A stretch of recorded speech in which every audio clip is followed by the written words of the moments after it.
Yes, I need to stop the music, huh? Hey, where's it coming from?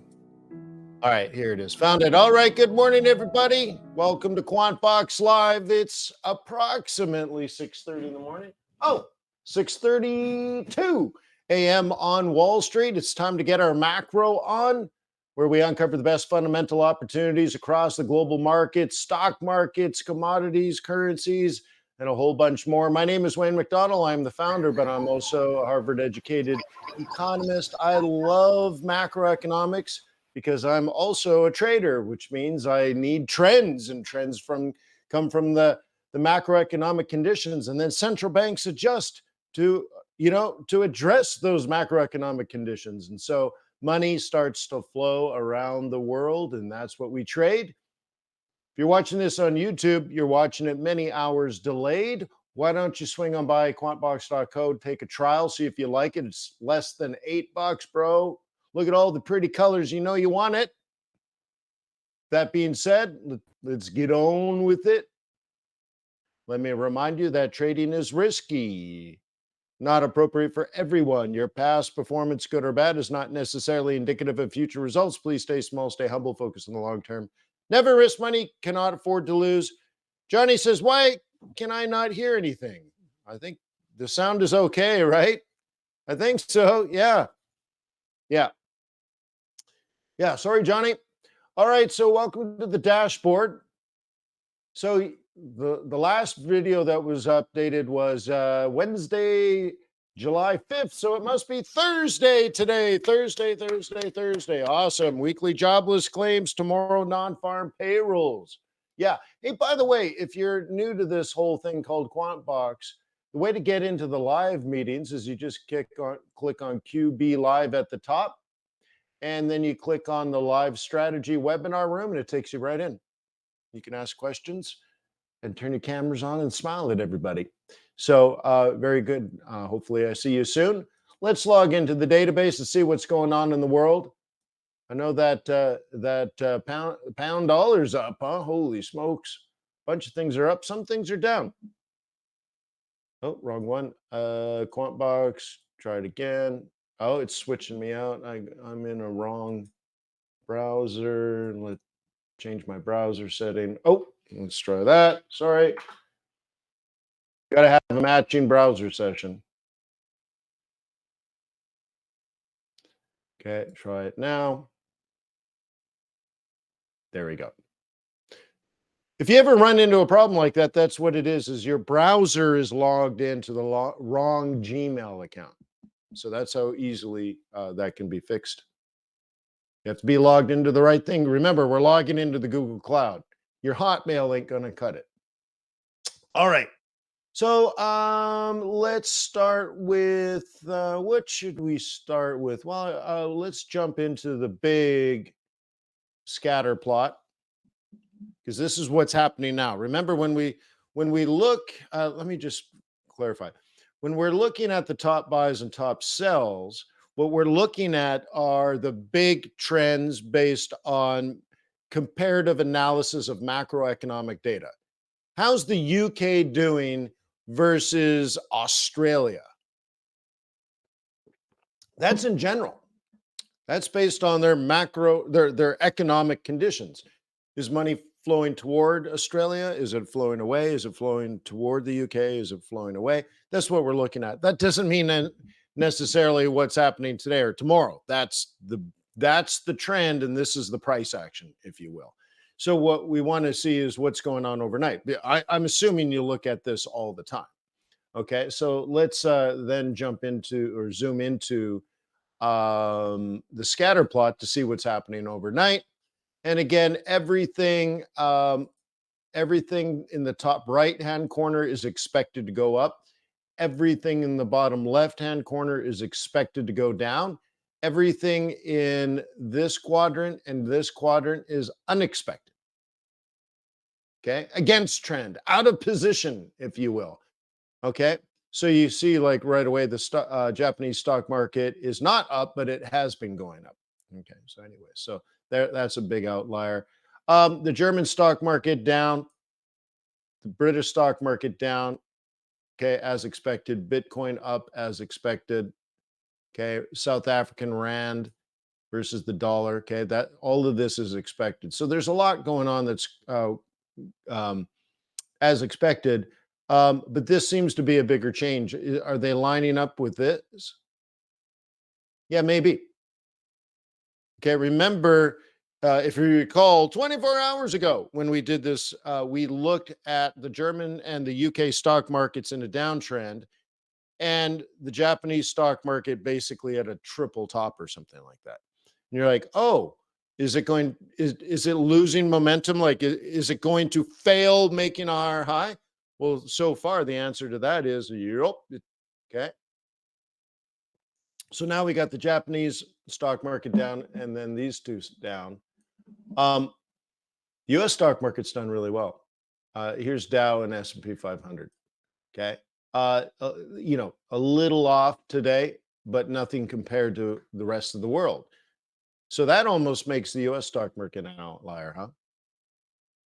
And you're like, wait, I can't even see any of that. Okay, well, just remove all this stuff. Okay, 10-year T-note flat, oil slightly up. Okay, gold slightly down. Get rid of commodities.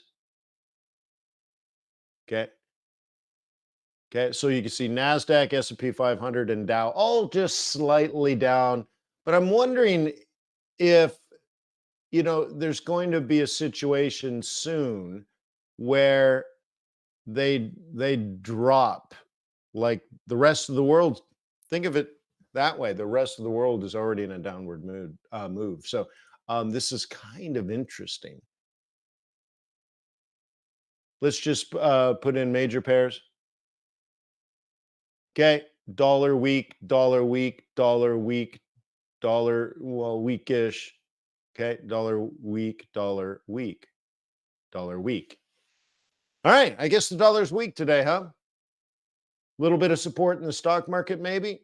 We'll find out. Maybe there's something holding the U.S. stock market from falling, and that's why it's basically flat today, while everything else is down.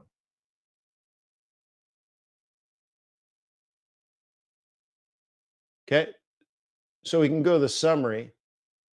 Oh, oh, hang on. I'm gonna take a screenshot. Hey, this is complicated stuff. Okay. Oh, that's not going to cut it. Hang on. I need to pick. I need this. Sorry. Okay. I got a screenshot of that. Can we do this somewhere else? I just wanted to kind of compare some of these. Okay. And down maybe to the up. Down maybe to the up. That might be late in the game, but a dollar weakness. What should we do? CAD's been off a little bit.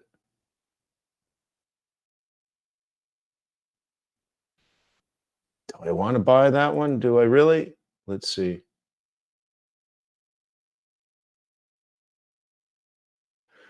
All right, maybe. Okay, so let's drop into a Kiwi dollar chart. Oops, that's the old one. Um,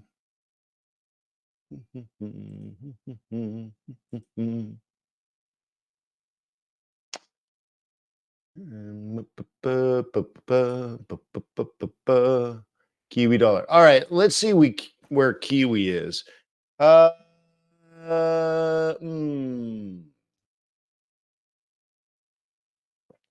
do I want to own this asset? My first thought is no. You're like, but Wayne, QuantBox is buying. No, sort of.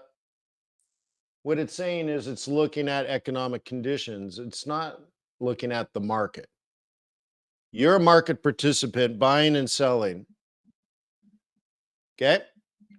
And you still need to make decisions beyond comparative analysis of economics. So you say, okay, well, you have permission to buy this if you wanted to. What we're looking at on a chart is just two things. So you have to ask yourself those two questions. Okay. Um, is this the right time to buy if you wanted to buy today? And is this the right price?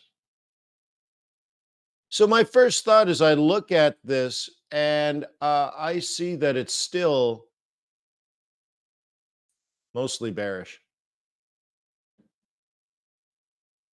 So I skip it. That's it. I'm done. Quant boxes buy. Yeah, cool. Not today. Not at this price. That's my job. Okay. Not artificial intelligence. That's the real deal, son. That's the real deal. Yeah, I don't want to buy this asset. That's it. So what would maybe change things? Well, certainly even this would bother me because there's still a high probability of that. So we're not there yet. Things might change. Hey, we're just started the second half of the year. I mean, we have lots of time. Okay. Now, if I really wanted to, let's say I have some really strong alpha. I've done some really strong research and I want to own this. Okay, that's fine. Then you can start threading the needle this way. Oops, I just did the same thing twice. Let's do this one. There we go. And you can start thinking that way. That's okay. And you can say the 21 is above the 55 and you can engage. Okay? You can engage now and you can see that might be what's going on. You need to make that decision. Okay? That might be your alpha, your research, your bias, your confidence. Okay? Maybe your brother from another mother is two two quarters of a kiwi. I don't know, and you're like, man, I follow the kiwi. Oh, great! You went vacation there when you were a kid. Great. So you cornered the market on economic research on New Zealand. Great. So you got something more than I have. So you can start engaging there because you have a little more alpha. It's your decision. Your alpha is simply your decision making process. So if I'm missing that, that's fine. QuantBox says you have permission if you want to do it. I look at it and it's like, I don't want to do it. But it's not the dumbest thing in the world. It's a higher low and maybe a change in trend, maybe a change in um, seasonality. I mean, we can pull this back and see the seasonality here. Let me go full screen. And there's a strong move going on. And then we see somewhere between July and August, a lot less up, a lot less enthusiasm. So,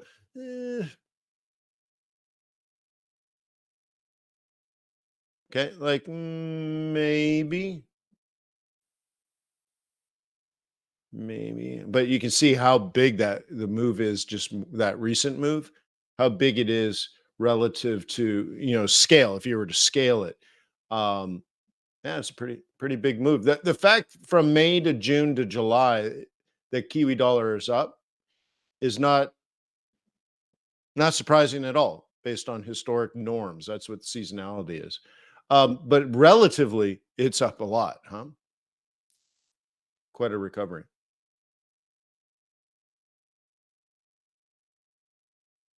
So anywho, maybe it's the right trade late. I don't know, but it shows you that June, July.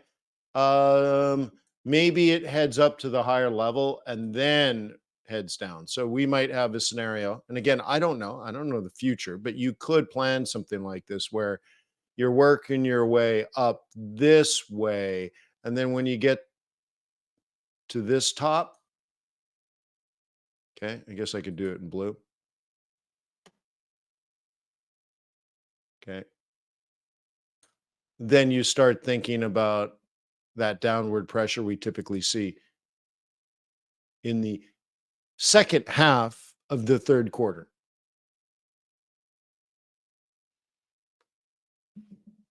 It's awesome now, huh? You're breaking down every quarter into quarters.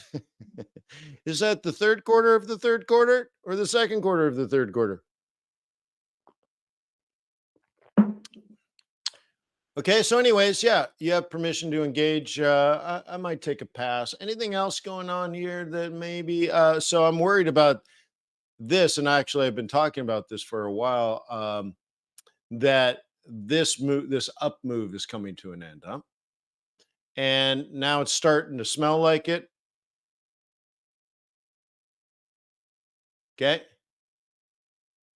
just point something out here.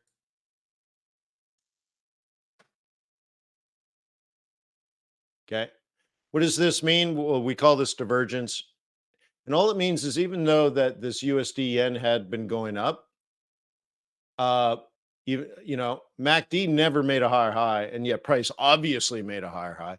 That just shows me there's less and less bulls, less and less bulls, less and less bulls. So now we're vulnerable, of course, if a bear shows up. Okay. Okay. So this is interesting. And also remember Canada Day. Many of you have trained that Canada Day is the most important day of the year. And all of a sudden, a lot of things have turned right on Canada Day. Huh? Yeah. Remember, Canada's powerful. Only one nation has attacked Canadian soil in the last 300 years. It's the United States, and we whoop their butts. Yeah. So bring it on. So, anyways, Canada Day, huge.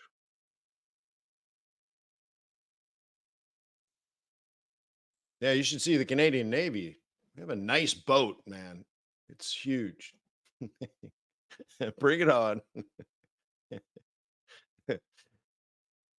All right.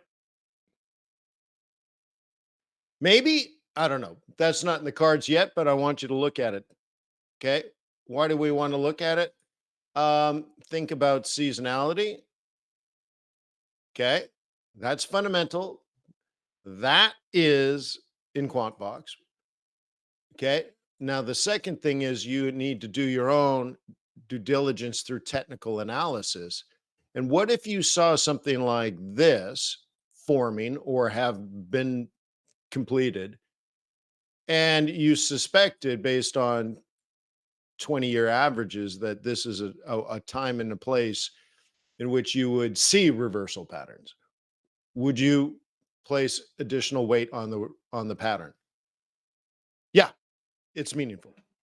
And that's, I think, the next step for most investors and traders to go from every pattern is exactly the same, every single day is exactly the same. And then you struggle to connect with why did this stop going up? Right. The next step is to realize there's a normal of ebb and flow of capital around the world for logical human reasons and needs. Now, it's a complex thing to say every supply and demand of everything globally, right? So it may be impossible to know exactly why that occurs. That's why we have algorithms and now moving toward artificial intelligence, because it's hard to see all these patterns and understand what the patterns are. Nonetheless, QuantBox will say, hey, very often you'll see this time of year. So keep your heads up. And then when you see it, you're like, okay, not just another pullback. That's the thing, right? Like this was a pullback, this was a pullback, this was a pullback, right? Keep buying at the 21. And then what? Good time, good time to take profit. Is there any reason on this chart to take profit? No. So the reason to take profit in that blue circle didn't exist on the chart, but it existed in QuantBox because we look at 20 years of data of how July opens for USD yen. So, anyways, that's how I want you to be using QuantBox over time. It's not just say, it said buy.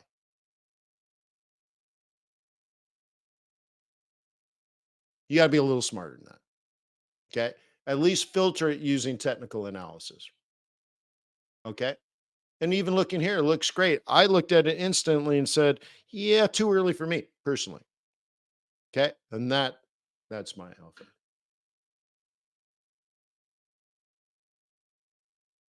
You might want to play around with this. Do you like this setup better than the lines?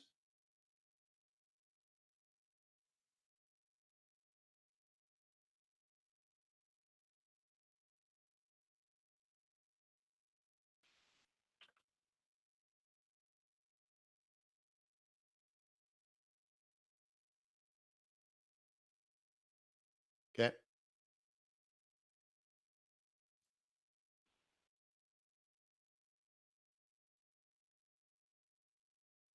Okay.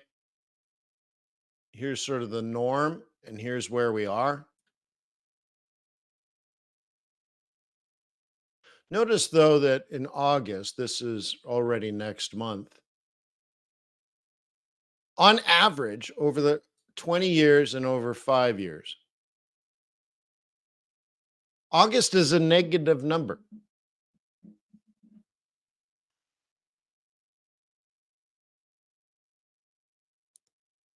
But it's not necessarily in August. I would say somewhere between July and September is how I look at it.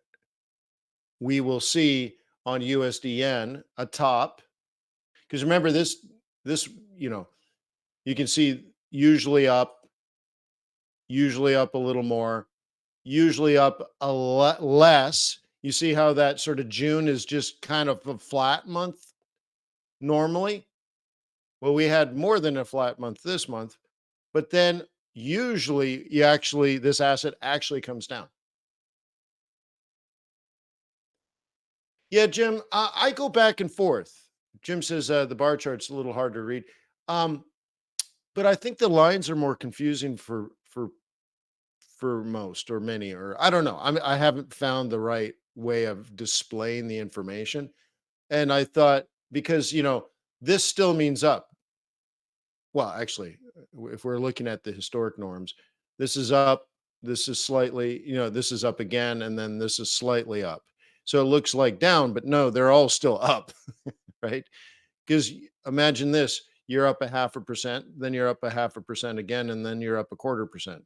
It's still all up, higher than the month before. The big thing I'm trying to show here is August is actually a down. So maybe this is easier, but if I change this to look like this, it sometimes appears different. So I don't know. I go back and forth. I'll get feedback from everybody, or just try to display it differently. The other thing I'm looking at is taking this information and just looking at it as aggregate. Okay. So like this is down 1%. Okay, down. The next month is is up a little bit. So it only looked like this, right? Going from a big down to a slight up and then slightly up again. So now we're basically just back at break even. So maybe we want to look at the aggregate, not month over month, but I'll get there. We'll figure it out. This is our tool, right? Whatever we want to do. So, anyways, looking at this asset, um, we've already accomplished a lot, I think, is what you could look at. Okay. You can say relative to historic norms, USD yen. Okay. We're still in early July and we've already achieved the normal range, if you will, the normal top, as high as it could go. We've actually beat that. We're already kind of out of position based on historic norms. And what I want to keep in mind for all of the Japanese yens, not just USD yen, that if this is the peak and then next month is negative, down, right? So then let's say July looks like this already, then we need to bring it back and kind of go negative. That could be a 5-week process, right? Yeah. So then you want to kind of look at these pairs again. So you pick a pair, any pair. Let's say you want to own a pair. Let's just pick. Oh, we want to go to the yens.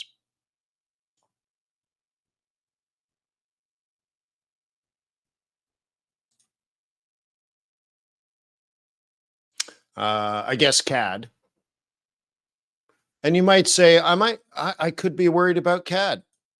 If you thought, based on your research of seasonality, that yens could fall for 5 weeks or whatever that is between now and end of August, right?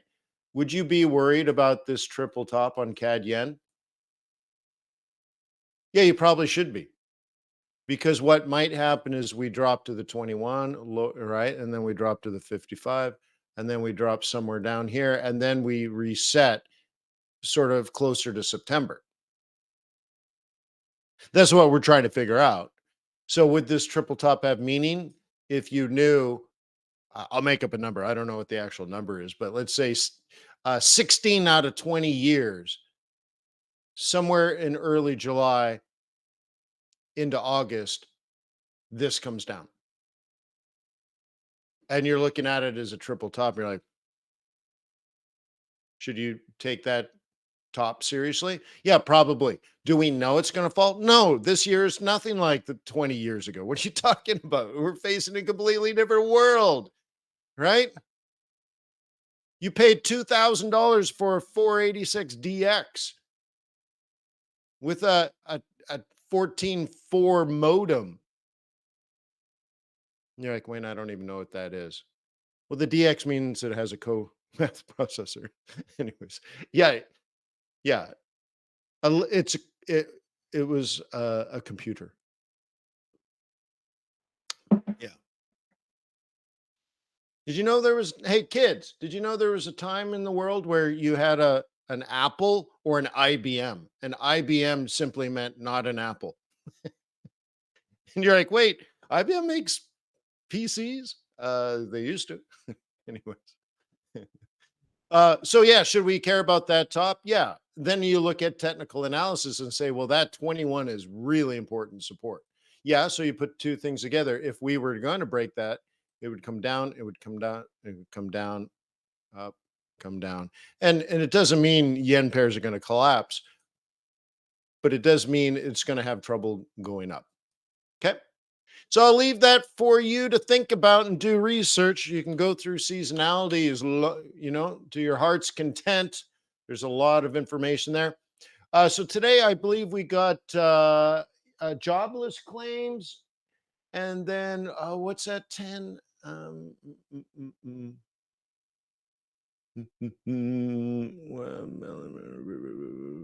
there was something.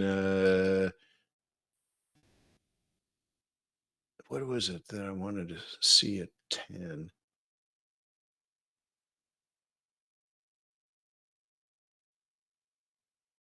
That's that's not today, is it? Oh, maybe it is. That's what I wanted to see. Jolts. Okay, cool. News out of Canada. Sweet. IVPMI is a nice little scalp usually. So, anyways, ADP, weekly jobless claims, and jolts, right? And it all goes into your NFP model.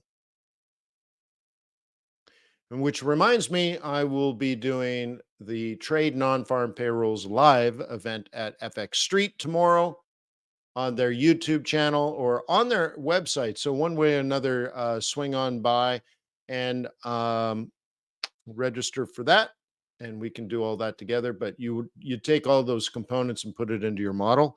Also, there's a report that I wrote many years ago on FX Street on how to um, build your model to predict non-farm payrolls. And then I think I give a couple of trading strategies. The the high volatility event driven strategy and the counter trend strategy into that. So without further ado, have a wonderful trading day.